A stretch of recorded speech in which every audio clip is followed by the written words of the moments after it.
नमस्कार, आप देख रहे हैं एक्सप्रेस इंडिया। मैं हूं आपके साथ श्याम सुंदर कुमार। आज ऐसे आदमी से आप मिलाते हैं जो अम्बेडकरवादी हैं, इनके विचारों को जानेंगे। पहले आपका एक्सप्रेस इंडिया में स्वागत है। आपका भी स्वागत है। सर, ये बताइए, अम्बेडकरवादी और भीमवादी में क्या अंतर है? देखिए, अम्बेडकरवादी या भीमवादी एक ही होता है, लेकिन सवाल यहाँ है कि अम्बेडकरवादी और बीएसपी इन दोनों में बहुत का अंतर है। जी। कुछ लोग ये समझ जाते हैं अम्बेडकरवादियों को कि ये केवल बीएसपी है, और केवल बीएसपी वालों को ये समझ जाते हैं कि अम्बेडकरवादी है। बीएसपी एक पार्टी है जिसका नाम बहुजन समाज पार्टी होता है। तो पार्टी में कोई भी हो सकता है, मुसलमान भी जा सकता है, ब्राह्मण भी जा सकता है, अम्बेडकरवादी भी जा सकता है, बौद्धिस्ट, जैनिंग, कोई भी जाकर किसी पार्टी को धारण कर सकता है, उसका कर्तव्य है। वो पार्टी मना नहीं करती है कि केवल इस धर्म को हम लेंगे। लेकिन अम्बेडकरवाद और अम्बेडकरवादी होना ये बहुत बड़ा एक त्याग है। अम्बेडकरवाद माने अम्बेडकर की जो बात करता है और उसका पालन करता है, वो अम्बेडकरवादी होता है। और जो अम्बेडकरवादी हो गया वो खांटी बीएसपी बन जाता है।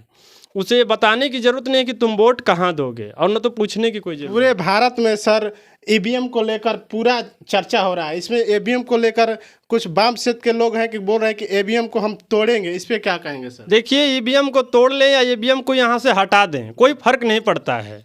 जब तक आपके माइंड से अगर आरएसएस का एजेंडा नहीं हटेगा, तब तक आप ईवीएम हटा के भी मुद्दा को और चुनाव को नहीं जीत पाएंगे।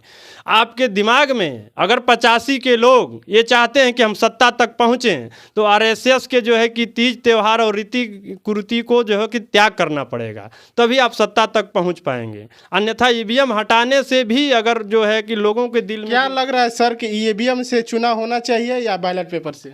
ये तो मतलब सरकार जो है अपनी पार्लियामेंट है या जो चुनाव आयुक्त है वो तय करेगा। हमारे और आपके कहने से कुछ नहीं होने वाला है। वाम सेब के लोग कह रहे हैं कि जहां ईवीएम बनती है वहां भी चुनाव ईवीएम से नहीं होता है, लेकिन चुनाव आयोग जबरदस्ती भारत में आयोग कर रही है चुनाव। नहीं, ये चुनाव आयोग की गलती नहीं है, किसी की गलती नहीं है। ये कभी आप मीडिया हैं, आपने कभी नहीं देखा होगा कि जितनी ईवीएम के विपक्ष में बोलने वाले लोग हैं, वो कभी उन लोगों ने एक प्लेटफार्म पे आके लिखित नहीं दिया कि हमारे देश में ईवीएम से चुनाव नहीं होना चाहिए। अगर वाम सेब के कैडर लोग तक कह रहे हैं इस बात तो वाम सेब के कहने से नहीं ना होगा। वाम सेब कहे ठीक है, हम कहें ठीक है, आप कहें ठीक है, और जो उससे चुनाव लड़ने के लायक है वो खुद कहे कि नहीं, ईवीएम से हमें कोई घाटा नहीं है। अभी देखिए, जो 5 राज्यों का चुनाव हुआ उसमें कांग्रेस जीत के आई। क्या कांग्रेस ने ये कहा कि ये ईवीएम गलत है, ये जीत हमारी नहीं है, ईवीएम की जीत है? उसने तो जीत को स्वीकार कर लिया। तो आप जब लड़का हुआ तो आपका, लड़की हुआ तो दूसरे का, ऐसा नहीं होना चाहिए। दोहरी नीति नहीं। ईवीएम सही है या गलत है उस पर हम कुछ नहीं कह पाएंगे, लेकिन हम ये जानते हैं कि आप सही हैं या गलत हैं, ये समाज को दिखाई दे रहा है, समाज में दिख रहा है। ये बताइए कि ईवीएम को न मानने वाले कितने लोग हैं जो आरएसएस के एजेंडे को नहीं मानते हैं। बहुत सारे लोग हैं जो ईवीएम का विरोध कर रहे हैं, लेकिन वहाँ आरएसएस के एजेंडे को मान रहे हैं, उनके रीति त्यौहार को मानते हैं, उनके रीति को फॉलो करते हैं, उनके नियमों को, विचारों को फॉलो करते हैं। तो फिर एक मुद्दा पे क्यों आप विरोध कर रहे हैं? वो भी रहने दीजिए ना। ईवीएम के लोग, काफ़ी लोग बिहार से दिल्ली जा रहे हैं, इस पर क्या कहेंगे आप? देखिए, जा रहे हैं, अच्छी बात है, होना चाहिए, प्रोटेस्ट होना चाहिए। किसी भी गलत तरीके से जो कोई भी मशीनरी है या इलेक्ट्रॉनिक सामान है या कुछ भी है जो आपको नुकसान पहुंचाता है, उसका विरोध करना चाहिए। लेकिन जहां तक हम जान रहे हैं कि जब तक अपने दिल से लोग जो है कि अपने सत्ता तक पहुंचने का सही रास्ता नहीं ढूंढेंगे, तब तक ईवीएम का विरोध करने से कुछ नहीं होगा। तो ईवीएम का बहुत ग्राउंड रिपोर्टिंग करने के बाद जो अंगूठा छाप व्यक्ति है वो भी बोल रहा है कि नहीं, ईवीएम से नहीं होना चाहिए, बैलेट पेपर से ही चुनाव होना चाहिए। वो व्यक्ति किसी की सुनी हुई बातों को बोल रहा है। उसी समाज के कुछ चंद चालाक लोग हैं जो मुद्दे को भटका रहे हैं, और मुद्दे को भटका करके यहाँ जो देखिए, यहाँ काम चल रहा है अम्बेडकरवाद और ब्राह्मणवाद, दो की लड़ाई चल रही है। तो बीच में ये सत्ता की जो है लालच दे करके लोगों को भटकाया जा रहा है। और यहाँ पे लोग सोच रहे हैं, जो ब्राह्मणवाद के लोग हैं वो सोच रहे हैं कि भारत को पूरी तरह से एक धर्म का देश बना दिया जाए। आप बोल रहे हैं कि ब्रह्मवाद और अम्बेडकरवाद का लड़ाई चल रहा है, लेकिन कुछ मुस्लिम लोग बोल रहा है कि चुनाव आते ही मुस्लिम, हिंदू और मुस्लिम का लड़ाई चलने लगा। इस पर क्या कहेंगे?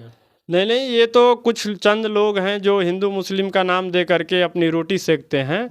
और मुस्लिम इतना कमज़ोर नहीं है इस देश में। सबसे ज़्यादा अधिक सुरक्षित अगर कोई मुसलमान है तो वो भारत के अंदर है, ये जान लीजिए। इसलिए कि यहाँ का संविधान ही पहले ही बताता है कि यहाँ जो है कि धर्मनिरपेक्ष देश है, यहाँ सबको आज़ादी है।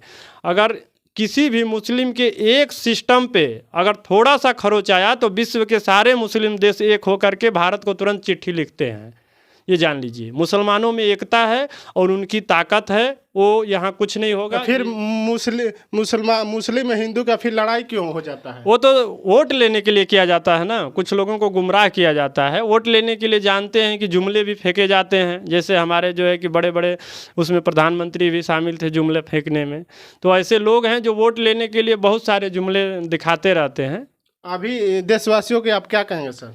हम यही कहेंगे कि हम लोगों को एक प्लेटफार्म पे आकर के किसी भी चीज़ का विरोध केवल एक प्लेटफार्म पे आके करना चाहिए। अगर एक प्लेटफार्म पे हमारी सारी पार्टियां नहीं आती है, राजनीतिक पार्टियां, तो फिर उसमें देखना चाहिए कि इसमें से सबसे ताकतवर कौन सी पार्टी है जिसको पहुंचाने से हमारा राजनीतिक, शैक्षणिक और सामाजिक लाभ हो सकता है।